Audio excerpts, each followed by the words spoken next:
ভালোবাসা এই একটি শব্দের মধ্যে লুকিয়ে রয়েছে পৃথিবীর সমস্ত সুখ আর ব্যাকুলতা। আমরা সবাই চাই প্রিয় মানুষটির মনের গহীনের ভিতরে একটুকু জায়গা করে নিতে, কিন্তু সেই মানুষটির অবহেলা আমাদের হৃদয়ের ভিতরকে ক্ষতবিক্ষত করে তোলে। আজকের এই ভিডিওতে আপনাদেরকে আমি এমন দুইটা টিপস শিখিয়ে দেব, পদ্ধতি শিখিয়ে দেব। এই পদ্ধতি দুইটা অবলম্বন করে আপনি আপনার মনের মানুষটির হৃদয়ের গভীরে একটু জায়গা করে নিতে পারবেন। সে আপনাকে চরম ভালোবাসতে বাধ্য হয়ে যাবে। চলুন সেই পদ্ধতি দুইটা আপনাদেরকে আমি শিখিয়ে দিচ্ছি। একটা হচ্ছে কোরআনী পদ্ধতি আর অপরটা হচ্ছে, অর্থাৎ 2 নম্বরটা হচ্ছে টোটকা। আপনি এই কোরআনী পদ্ধতি এবং টোটকা দুইটার মধ্যে যে কোনো একটা বা দুটিও আপনি একসাথে প্রয়োগ করতে পারেন। 1 নম্বর আমলটি কোন জায়গাতে আপনি কিভাবে প্রয়োগ করবেন এবং 2 নম্বর উপায়টি, পদ্ধতিটি আপনি কোন জায়গায় কিভাবে প্রয়োগ করবেন, এটি জানার জন্য ঠান্ডা মাথায় ভিডিওটিকে আপনি দেখুন এবং বোঝার চেষ্টা করুন। বুঝে নিলেই কিন্তু এটি আপনি করতে পারবেন। চলো এখন ওই দুইটা পদ্ধতি আপনাদেরকে আমি বলে দিচ্ছি। প্রথমটা হচ্ছে বিসমিল্লাহির রহমানির রহিম। ওয়া মিনান নাসি মান ইয়াত্তাখিযু মিন দুনিল্লাহি আনদাদান ইউহিব্বুনাহুম কাহুব্বিল্লাহ ওয়াল্লাযীনা আমানু আশাদ্দু হুব্বান লিল্লাহ। এই দোয়াটি আপনি 7 বার পাঠ করবেন, তেলাওয়াত করবেন।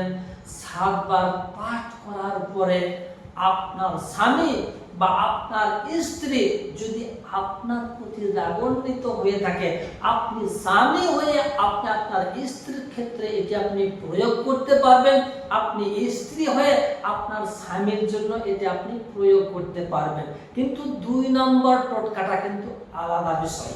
চলুন এবার এটি পড়ে আপনি কি করবেন।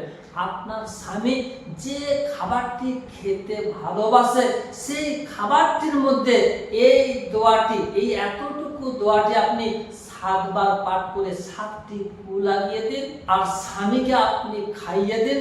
দেখবেন আপনার প্রেমে, আপনার মোহাব্বতে সব সময় সে দিওয়ানা হয়ে থাকবে। 2 নম্বর পদ্ধতিটি, এটি আপনি ভালোভাবে বুঝে নিলেই কিন্তু করতে পারবেন। আপনি বিয়েতে রাজি করানোর জন্য এই আমলটি প্রয়োগ করতে পারেন, এই টোটকাটি আপনি প্রয়োগ করতে পারেন। 1 চান্সে কিন্তু রাজি হয়ে যাবে ইনশাআল্লাহ। প্রয়োজন বিছুটি গাছ। বিছুটি গাছ, যে বিছুটি গাছটা দেখবেন 2টা ডাল একত্রিত ভাবে এইভাবে জড়িয়ে রয়েছে, এইভাবে জড়িয়ে থাকা ওই বিছুটি গাছের ওই অতটুকু অংশকে আপনি কেটে নেবেন। যতটুকু জায়গা এইভাবে জড়িয়ে থাকবে অতটুকু জায়গা আপনি কেটে নেবেন। তবে কোন সময়ে এটিকে আপনি কাটবেন খুব ভালো করে বুঝে নিন।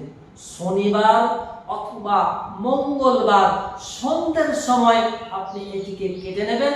যতটুকু এইভাবে জড়িয়ে থাকবে কেটে নিয়ে চলে আসুন। সেটিকে আপনি ছায়ার মধ্যে শুকাবেন, রৌদ্রের মধ্যে কিন্তু শুকাবেন না। ছায়ার মধ্যে শুকিয়ে সেটাকে আপনি হামাল দিস্তা দিয়ে ভালোভাবে বা অন্য কিছু দিয়ে ভালোভাবে কুটে আপনি একদম পাউডারের মতন করে নেবেন। ওটার সাথে সামান্য একটু সিন্দুর আপনি মিশিয়ে নেবেন। মিশিয়ে নেওয়ার পরে আপনার প্রিয়জনের শরীরে সামান্য একটু টাচ করে দিলে আপনার প্রেমে সে দিওয়ানা হয়ে যাবে ইনশাআল্লাহ।